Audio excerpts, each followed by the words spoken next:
Avis vascular centre మన దేశంలోనే the best varicose vein hospital.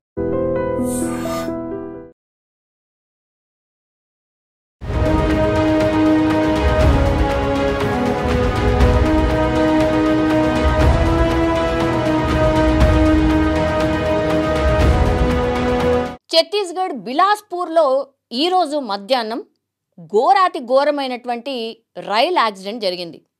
ఏదో ఒక యాక్సిడెంట్ ప్రపంచంలో ఎక్కడో చోట జరుగుతూనే ఉంటుంది, కానీ ఇండియాలో దట్టు తెలుగు రాష్ట్రాల్లో ఈ మధ్య కాలంలో చాలా పెద్ద ఎత్తున యాక్సిడెంట్లు జరుగుతున్నాయి. అది ఎయిర్వేస్ అనుకోండి, రైల్వేస్ అనుకోండి, లేకపోతే రోడ్వేస్ అనుకోండి, ఏది కూడా వదలకుండా ఎక్కడో చోట ఇట్లాంటి ఇన్సిడెంట్స్ జరుగుతూనే ఉన్నాయి. ఇప్పుడు ఛత్తీస్గఢ్లో మీరు చూడండి ఎంత భయానకమైనటువంటి సిచ్యువేషన్లో ఈ ట్రైన్స్ మనకు కనిపిస్తున్నాయి. ఒకవైపేమో గూడ్స్కి సంబంధించిన ట్రైన్ సేమ్ ట్రాక్ మీద ఉంటుంది, ఇంకోటేమో ప్యాసింజర్ రైల్ ఏదైతే ఉందో అది కూడా సేమ్ ట్రాక్ మీద ఉంది. ఇప్పుడు గూడ్స్ ట్రైన్ ఏదైతే ఉంటుందో దాంట్లో అన్నీ కూడా వస్తువులు ఉంటాయి, పెద్ద పెద్ద ఏమంటారు చాలా బరువు ఉంటుంది కాబట్టి దానికి ఏమీ కాలేదు. ఒకవేళ ఎంత ఫాస్ట్గా వచ్చి రైల్ని ఢీ కొట్టినా సరే గూడ్స్ ట్రైన్కి ఏమీ కాదు. పడితే గిడితే ఇట్లా పక్కకి ఇట్లా జస్ట్ ఇట్లా అవుతుందేమో, లేకపోతే అది కూడా ఈ ఇన్సిడెంట్లో చూడండి అసలు గూడ్స్ ట్రైన్ ఆర్ గూడ్స్ బోగీలు ఇంత కూడా చెక్కు చెదరలేదు. వెనక నుంచి వచ్చిన ప్యాసింజర్ రైల్ మరి ఎంత ఫాస్ట్ ఉన్నదో నాకైతే అర్థం కాలే, కానీ ఈ విజువల్ ఒకసారి చూడండి. ఏకదమ్ ఆ ఫస్ట్ బోగి ఏదైతే ఉంటుందో పూర్తిగా గూడ్స్కి సంబంధించిన బోగి మీద అట్లా పైకి ఆల్మోస్ట్ పైనుంది, ఫస్ట్ బోగి పైనుండిపోయింది. దీంతో ఏమైపోయింది పాపం ప్యాసింజర్లు వాళ్ళు కూడా ఎక్స్పెక్ట్ చేయరు కదా, ఒక్కసారిగా ఢీ కొట్టంగానే ఈ ఫస్ట్ బోగి పోయి ఆ గూడ్స్ బోగి మీద ఆగింది. అందులో ఆ ఫస్ట్ బోగిలో ఉన్నటువంటి వాళ్ళు పాపం తీవ్ర గాయాలైనటువంటి వాళ్ళు చాలామంది, హాహాకారాలు చేసిండ్రు చాలామంది.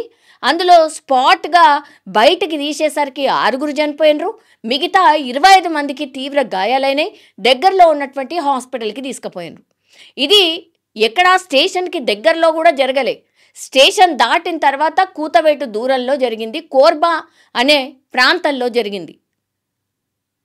ఎంత భయంకరం అంటే అప్పుడు ఎమర్జెన్సీ టీమ్స్ రావడానికి కానీ అక్కడ ఉన్నటువంటి వాళ్ళందరూ కూడా సంబంధిత అధికారులు చేరుకోవడం కానీ రెస్క్యూ టీమ్స్ చేరుకోవడానికి కానీ ఎంత సమయం పడుతుంది.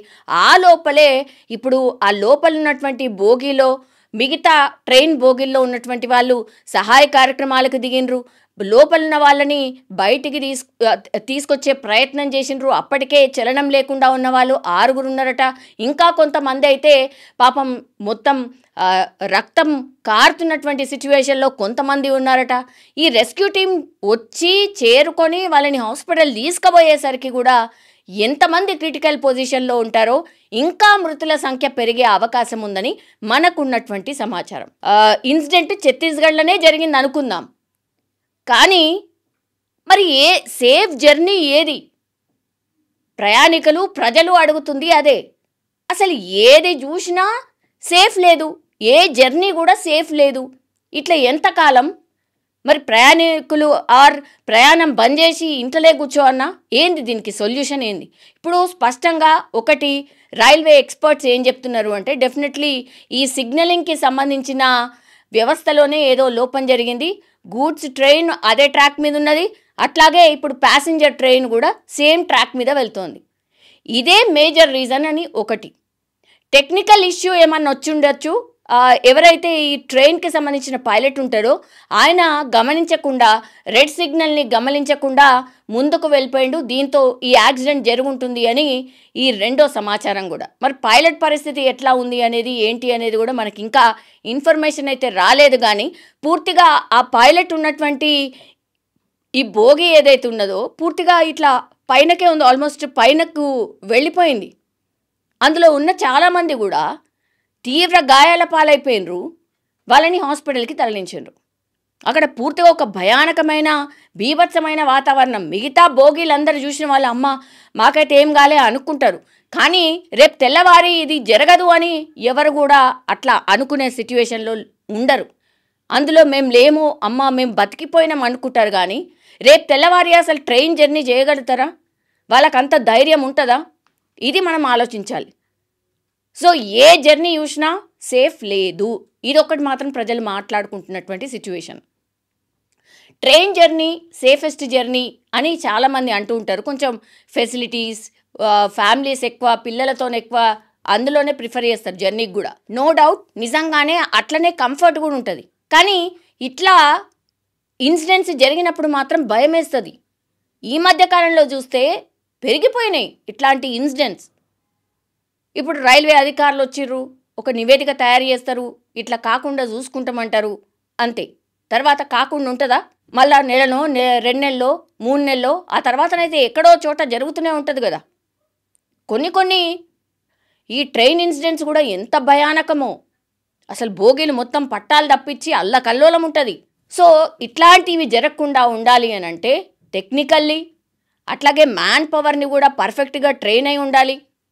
దెన్ ఇట్లా సిగ్నలింగ్ వ్యవస్థ మీద ఆధారపడి ఏవైతే ఈ జర్నీస్ ఉంటాయో వెరీ కీన్ ప్రతి దాన్ని కూడా కీన్గా అబ్జర్వ్ చేస్తూ వెళ్ళాల్సిందే. లేకపోతే వేల మంది ప్రాణాలు, వేల మంది కుటుంబాలకు సంబంధించిన వ్యక్తులు ఆ బోగీలలో ఉంటారు. కాబట్టి అది దృష్టిలో పెట్టుకునైనా సరే ఏ నెగ్లిజెన్స్ లేకుండా ఈ జర్నీలు సాఫీగా చేయాలి అంటే పూర్తిగా ఆధారపడి ఉంది ఏంటి అని అంటే ఈ రైల్వేకి సంబంధించిన వ్యవస్థ అనుకోండి, లేకపోతే ఈ రైల్వేకి సంబంధించిన అధికారులు ఆర్ వ్యవస్థకు సంబంధించి పూర్తి సిస్టమ్కి సంబంధించి కూడా కరెక్ట్గా ఉంటేనే ఈ జర్నీస్ అన్నీ కూడా సాఫీగా సాగే అవకాశం అయితే ఉంటుంది. మరోసారి ఛత్తీస్గఢ్లో జరిగినటువంటి ఈ ఇన్సిడెంట్ పైన అగైన్ మరోసారి అసలు ఏ జర్నీ సేఫ్టీ అనే క్వశ్చన్ రేజ్ అవుతోంది.